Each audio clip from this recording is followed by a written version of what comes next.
नमस्कार। आज हम 1998 के पोखरण परमाणु परीक्षणों मतलब ऑपरेशन शक्ति की गहराई में उतर रहे हैं। जी। हमारे पास कुछ ऑनलाइन सोर्सेज हैं, वीडियोस, लेख जो बताते हैं कि कैसे भारत ने अमेरिकी सैटेलाइट्स की लगातार निगरानी के बावजूद ये सीक्रेट टेस्ट किए।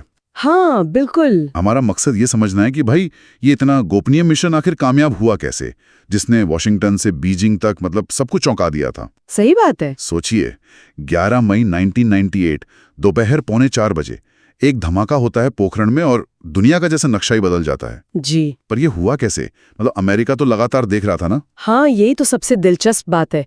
देखिए 1995 में भी ऐसी एक कोशिश हुई थी। अच्छा। हाँ, पर वो अमेरिकी सैटेलाइट्स ने पकड़ ली थी, तो उसे रोकना पड़ा। ओहो। इसलिए 1998 में मतलब गोपनीयता, सीक्रेसी सबसे ऊपर थी। प्रधानमंत्री वाजपेयी जी का सीधा सीधा निर्देश था, मिशन सीक्रेट रहे और जल्दी पूरा हो। तो इस सीक्रेसी के लिए क्या क्या नहीं किया गया होगा? मतलब मैंने पढ़ा कि वैज्ञानिकों तक को फौजी वर्दी और कोड नेम दिए गए। जी हाँ, बिल्कुल। डॉक्टर कलाम थे मेजर जनरल पृथ्वीराज। हाँ। डॉक्टर चिदम्बरम थे मेजर जनरल नटराज। गजब। और उन्हें अपने परिवारों को भी मतलब पूरी बात नहीं बतानी थी। रास्ते बदल बदल कर पोखरण पहुंचना था। वाकई? सिर्फ टेक्नोलॉजी नहीं बल्कि ह्यूमन लेवल पर भी कितनी प्लानिंग थी। हाँ। और इसी सीक्रेसी में आगे देखिए जो परमाणु डिवाइस थे उनको भी बड़ी चालाकी से ले जाया गया। वो कैसे?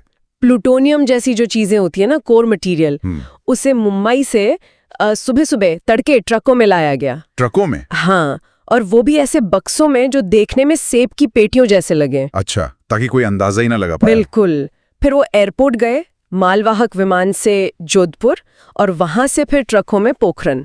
सब कुछ एकदम सामान्य तरीके से। लेकिन चलिए, लोगों को, सामान को तो छुपा लिया, पर ऊपर जो आसमान में आंखें थीं, अमेरिकी सैटेलाइट्स, उनसे कैसे बचे?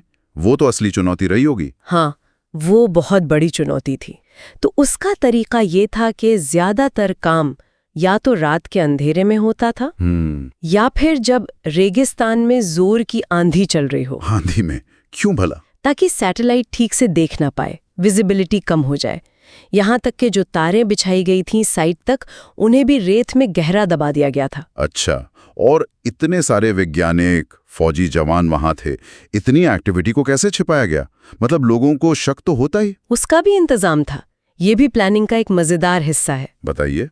वहां पर बड़ी हुई एक्टिविटी को छुपाने के लिए सेना ने एक क्रिकेट टूर्नामेंट ऑर्गेनाइज कर दिया। क्या बात है, क्रिकेट टूर्नामेंट? जी हाँ, ताकि लगे कि भाई ये कोई रूटीन मिलिट्री एक्सरसाइज या मनोरंजन चल रहा है।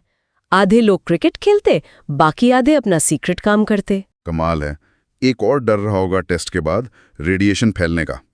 वो जो खतरनाक गामा किरणें निकलती हैं। हाँ, वो एक बहुत बड़ी चिंता थी, गामा रेस का रेडिएशन। उसका क्या हल निकाला? उसका हल बड़ा ही अनोखा था और बिल्कुल देसी। क्या? प्याज। प्याज? अनियंस? जी हाँ, हजारों क्विंटल प्याज जोधपुर की मंडियों से धीरे धीरे बिना किसी को शक हुए पोखरण लाए गए। पर प्याज क्यों? क्योंकि प्याज ने गामा किरणों को सोखने की मतलब अब्जॉर्ब करने की क्षमता होती है। तो जो गहरे शाफ्ट खोदे गए थे टेस्ट के लिए, कुएं जैसे, हाँ, उनके अंदर और बाहर प्याज की परतें बिछा दी गईं ताकि रेडिएशन बाहर हवा में ना फैले। अद्भुत। मतलब विज्ञान के साथ साथ ऐसे जुगाड़ भी। बिल्कुल। और फिर आया वो दिन, 11 मई 1998, बुद्ध पूर्णिमा का दिन चुना गया और टाइम दोपहर 3:45 बजे। इस टाइम का क्या खास महत्व था? टाइमिंग बहुत क्रिटिकल थी। ये वो वक्त था जब अमेरिकी जासूसी सैटेलाइट उस एरिया के ऊपर से गुजर चुका था। अच्छा, मतलब ब्लाइंड स्पॉट में। हाँ, और अगला पास आने में भी टाइम था। जैसे बटन दबा, जमीन कांप उठी बुरी तरह। कुछ पलों के लिए टेम्परेचर कहते हैं 10 लाख डिग्री सेल्सियस तक चला गया। बाप रे। और रेत का एक बड़ा सा गुबार उठा। कंट्रोल रूम में साइंटिस्ट ने सिस्मोग्राफ पर कंपन देखा। हाँ, वो मशीन जो भूकंप नापती है। बिल्कुल। और जैसे ही कंफर्म हुआ कि टेस्ट सफल है, सब खुशी से उछल पड़े। और फिर कुछ ही देर में प्रधानमंत्री वाजपेयी जी ने घोषणा कर दी, भारत एक परमाणु शक्ति बन गया है। दुनिया तो चौंक गई होगी एकदम। हाँ, जाहिर है। अमेरिका, चीन, फ्रांस सबने प्रतिबंध लगाए, निंदा की। बिल क्लिंटन एडमिनिस्ट्रेशन के लिए तो ये बहुत बड़ा इंटेलिजेंस फेलियर माना गया। सही बात है। बिल्कुल। और ये रिएक्शन ही दिखाता है कि ये कदम कितना बड़ा था। लेकिन भारत रुका नहीं। इतने दबाव के बावजूद 2 दिन बाद 13 मई को 2 और टेस्ट किए गए। हाँ, कुल 5 टेस्ट हुए और भारत दुनिया की 6ठी डिक्लेयर्ड न्यूक्लियर पावर बन गया। ये सिर्फ साइंस की जीत नहीं थी, ये पॉलिटिकल विल पावर मतलब राजनीतिक इच्छा शक्ति का भी सबूत था। तो ये थी कहानी भारत के उस हैरत अंगेज और बेहद गोपनीय मिशन की, जिसने सारे अंतर्राष्ट्रीय दबाव और जासूसी को धता बताते हुए देश को परमाणु शक्ति बनाया।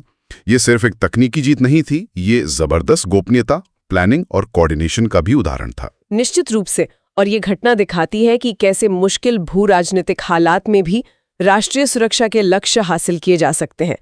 दुनिया को भारत की ताकत और इरादे का साफ संदेश मिला।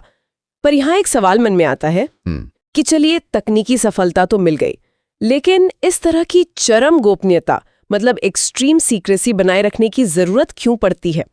ये राष्ट्रीय सुरक्षा से जुड़े फैसलों पर जो बाहरी और अंदरूनी दबाव होते हैं और जो जोखिम होते हैं, उनके बारे में क्या बताती है?